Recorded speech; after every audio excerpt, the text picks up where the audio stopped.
通勤通学中の皆様おはようございます。ブクタの世界時事ニュースのお時間です。さあ本日はですね、我らが親善大使レイチェル・ゼグラーさんの話題になります。今回ですね、白雪姫5の彼女のインタビューというのが出てまいりまして、このレイチェルさんがですね、白雪姫で受けたバックラッシュやその後について語っているんですね。で、さらにはですね、先日ね、こちらも大変話題になりました。このレイチェル・ゼグラーさん、舞台のエビータにも主演したということなんですが、ここでもですね、また一悶着あったようなんですね。これはね、彼女自身の責任ではないんですが、非常にね、彼女のパーソナリティを象徴するような騒ぎとなっておりまして、もうね、これ、めちゃくちゃ面白いです。本日はね、一体何が起きているのか、詳しく見ていきたいと思います。この番組は、海外のホットな時事ニュースをお届けします。通勤通学のともにちょうどいいチャンネルとなっていますので、ぜひチャンネル登録お願いします。さあ、それでは本題です。こちらね、見えておりますが、今回ですね、なんと、あのディズニー実写版白雪姫のその後のインタビューというのが出てまいりまして、ここでですね、このレイチェルさん、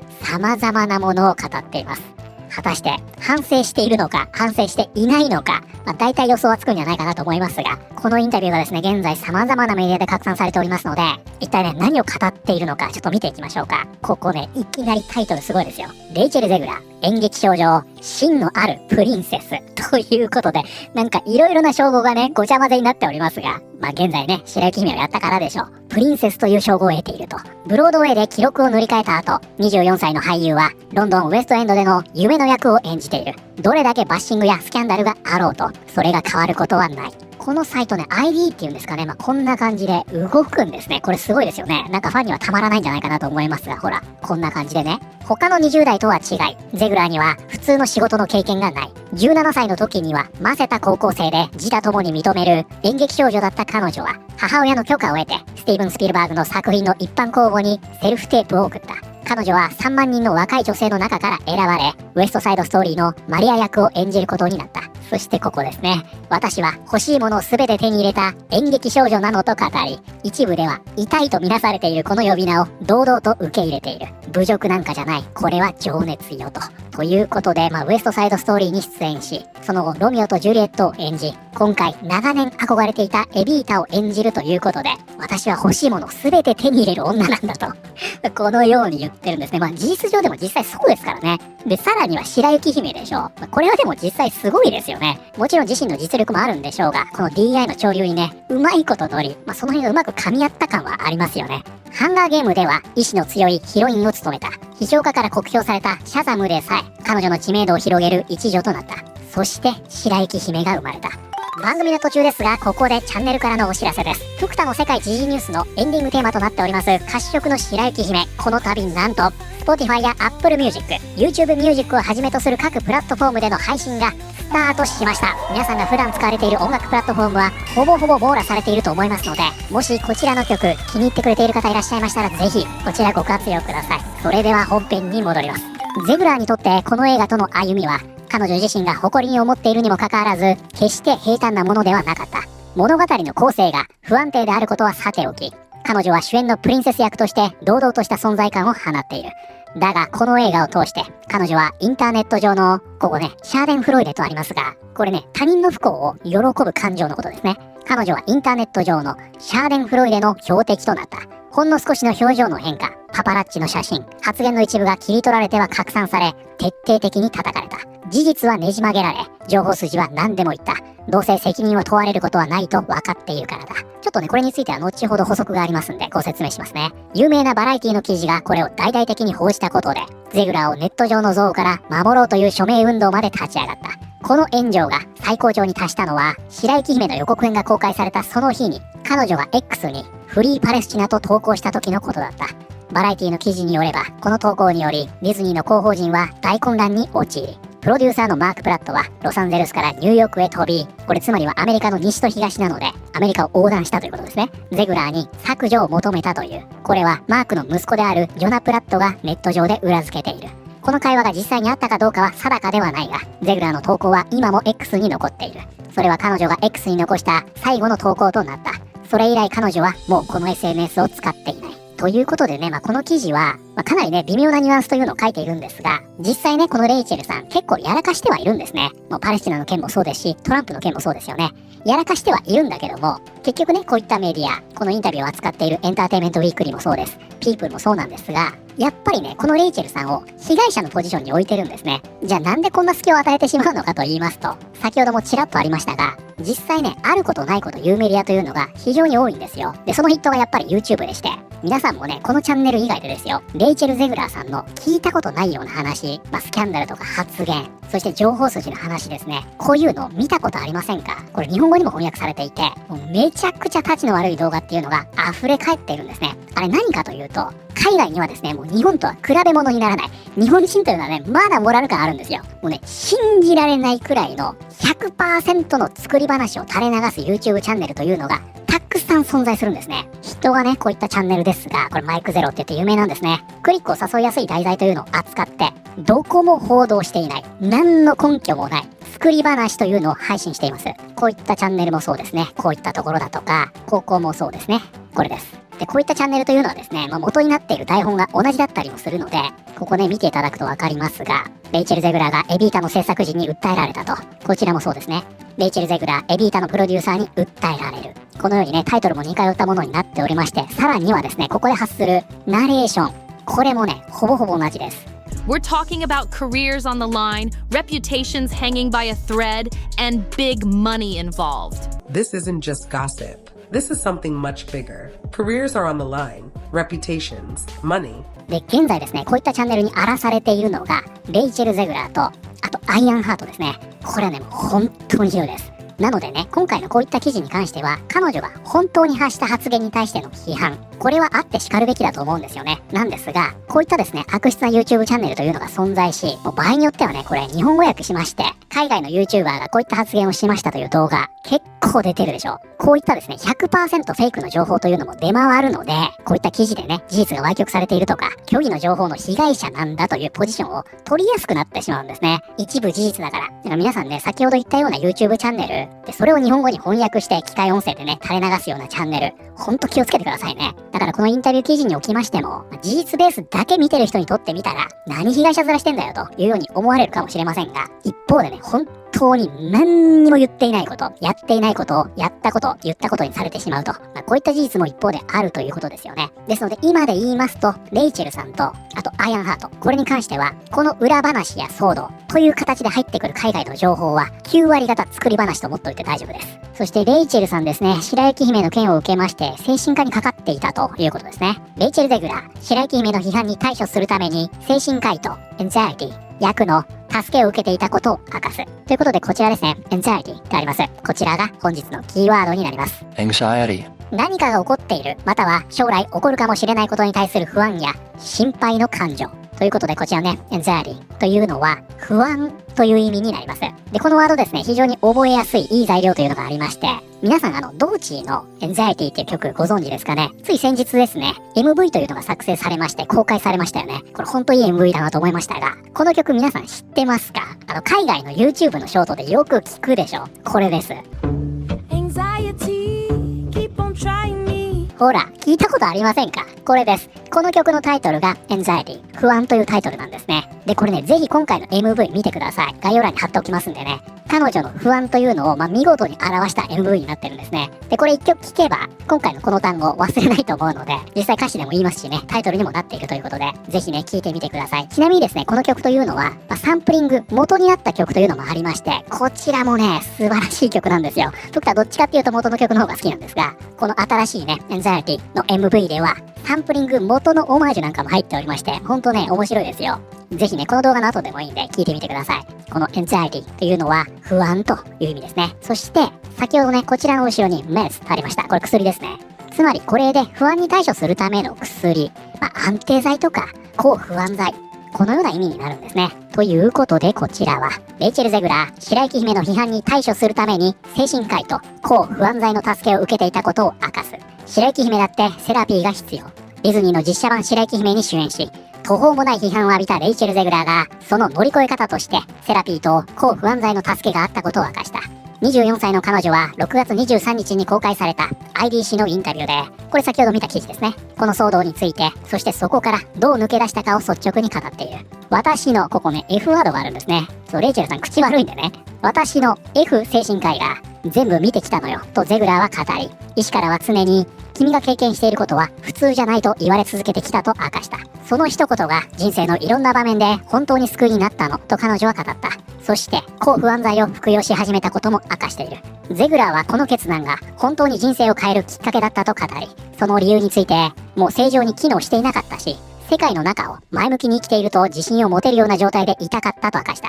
精神科医と抗不安薬に加えてマインドセットも自分が批判を乗り越える上で助けになった重要な要素の一つだと語っている。そしてここですね。被害者意識って選択だと思うの。私はそれを選ばないと彼女は説明。批判に対して意地悪く返すこともネガティブに反応することも私は選ばない。私はポジティブさと光、そして幸せを選ぶのとゼグラーは続けた。そして時には幸せって本当に選ぶものだと思うの。毎朝目が覚めるたびに自分の人生を生きていられることにすごく感謝しているわ。で、これについてはですね、ID の方でもね、ここに書かれているんですが、ネット上ではゼグラーが全ての出来事に対して自らを被害者だと定義しているかのような見方がされている。だが彼女はきっぱりと言う。私は被害者意識は選択だと思っているし、私はそれを選ばない。ということで、このね、レイチェルさん、ネットではね、被害者意識を持っている女優だとみなされているけども、本人はそうは思っていないんだと、改めてこのように言っているんですが、こちらね、以前もご紹介しましたが、バラエティの記事ですね。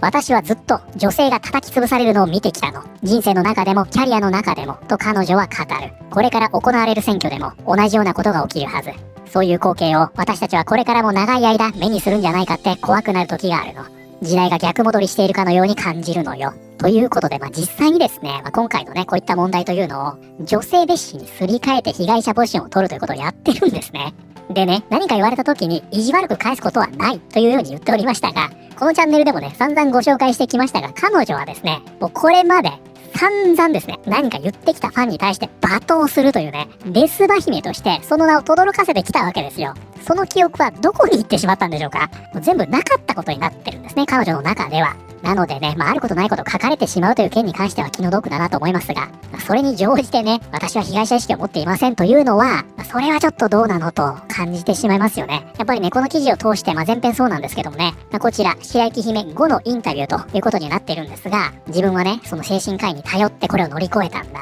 世間からは被害者意識を持っているというように見られているけども、そんなことはないんですよというような、自己弁護に徹してしまっている記事になっていると、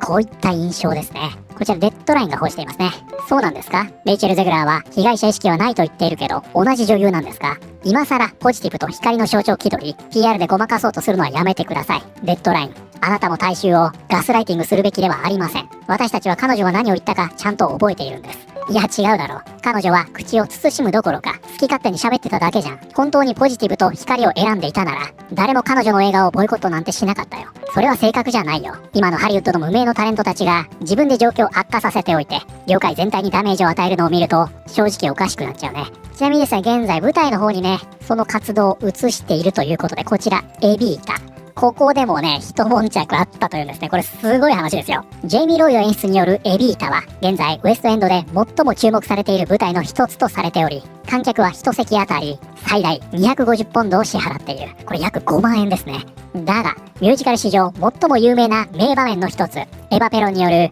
Don't Cry for Me Argentina を目当てに訪れた観客たちは、そのシーンが舞台上では行われないと知って激しく落胆することとなった。代わりに、白雪姫の主演で知られるレイチェル・ゼグラーは、今回がウエストエンド初出演となるが、毎晩ロンドンパラディウムのバルコニーに登場し、その歌と短いセリフを通行人に向けて披露している。そして劇場の内部では、その様子が映像として上映される。ということで皆さん、どういう状況かわかりますか？ここね、何が起こったかと言いますと、このね、エビータで最も象徴的な曲、Don't Cry for Me Argentina ですね。ここのパートが始まるとですね、なんと、この主演女優がですね、外に出ちゃうんだそうです。わかります？高いお金を払って、それを聞きに来てるのに、そのパートが始まると、外に出ちゃうと。そしてまさかのですね、こちら、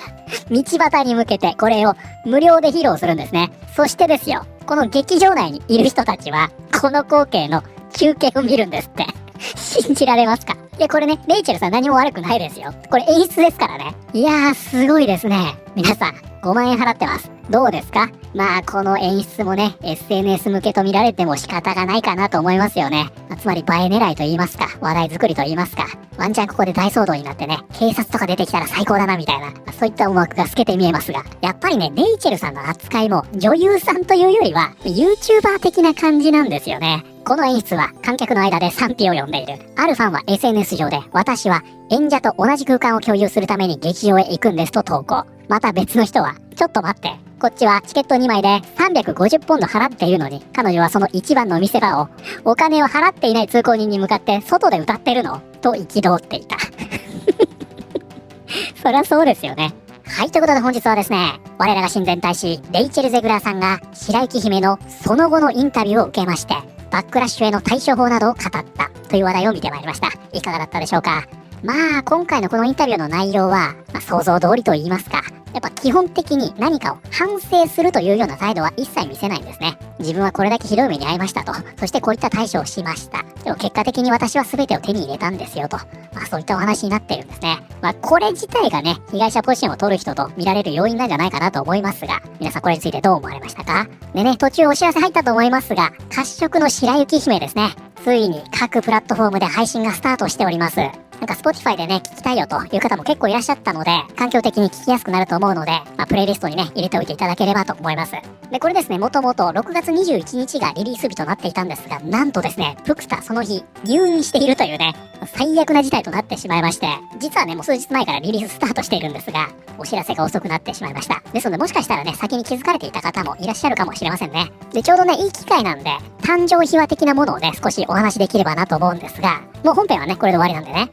コメントでね、よくいただくんですが、キャベツさんのね、安毛やない会にインスパイアされたんじゃないかと、こういう方結構ね、いらっしゃるんですが、そういう風にね、思われても仕方がないかなと思いますが、実はですね、これ、全然違います。安毛やない会は無関係なんですね。プクタね、YouTube チャンネル、基本的にね、海外のチャンネルを見ることが多いんですが、日本のチャンネルだと、ディズニーパークの Vlog ぐらいなんですね、基本的に見るのが。その中でもですね、プクタがチャンネル登録している数少ないチャンネルというのがありまして、これね、5分目サトルさんという、CG アニメーションを投稿されている方のチャンネルなんですね。これ本当に面白くって、結構風刺も効いていてですね、内容がしっかりしてるんですよ。特にね、トランスジェンダーを風刺した動画とか、これ素晴らしいものがありましたが、僕たちこのチャンネル大好きなんですね。で、この5分目サトルさんのチャンネルのエンディングテーマが、頭上注意の歌というんですが、これがね、いい曲なんですよね。プクタ大好きで。で、これにインスパイアされています。プクタのチャンネルでもこれをやりたいなと思っていたのがきっかけなんですね。これ結構前からずっと思っていたんですが、なかなかね、その機会がなくって。なので曲調とかもね、結構似てるんじゃないかなと思います。目指しているのがあれだったんでね。で、いつもね、動画のエンディングで、そのサビの部分が流れるんですよ。で、5分目サトルさんね、この曲のフルバージョンも投稿してくれているんですが、このフルを聞いた時にですね、いつも聴いている曲のそのサビの部分が来た時のカタルシス、たまらないわけですよ。うおー来たーみたいな。わかります。で、それをうちの視聴者さんにも味わってもらいたくって、結構前からね、計画していたんですが、今回の褐色の白雪姫だったと、こういうわけなんですね。なので、可能な限りね、聴いてて明るくなるような、そして、サビがキャッチーで頭にこびりつくようなね、そういった歌を目指して作られています。ということで今回ね、もう本当に様々な考えられる限りの音楽プラットフォームで配信がスタートしておりますので、ぜひこの機会にね、活用してみてください。ということで本日の動画は以上になります。この動画良かったよと思っていただいた方、ぜひチャンネル登録、グッドボタンお願いします。それではまた通勤通学中にお会いしましょう。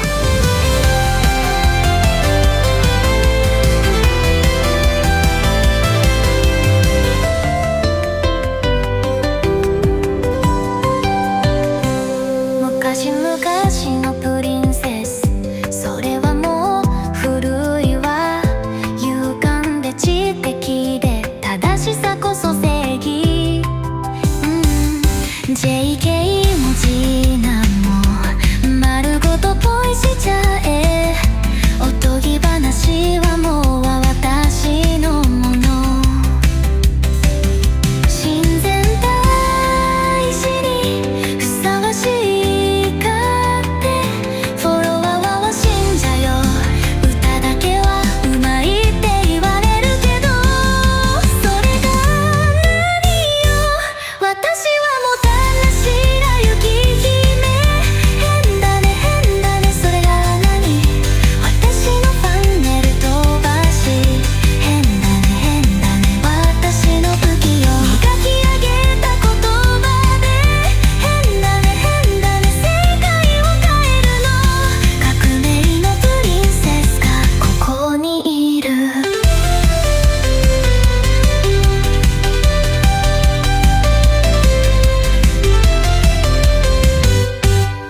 く PR ディザスター気にしないわ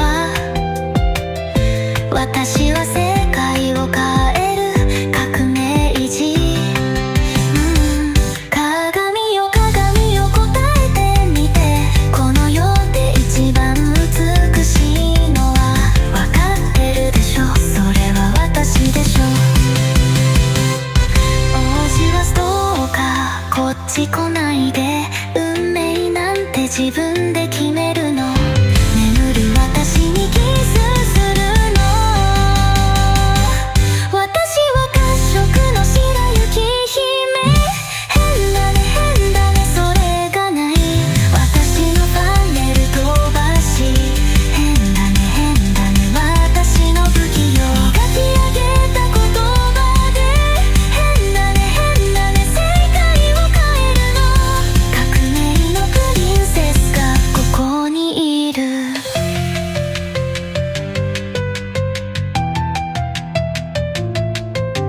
ファンネル飛ばせふわふわ私を愛しなさい Weird. 私はも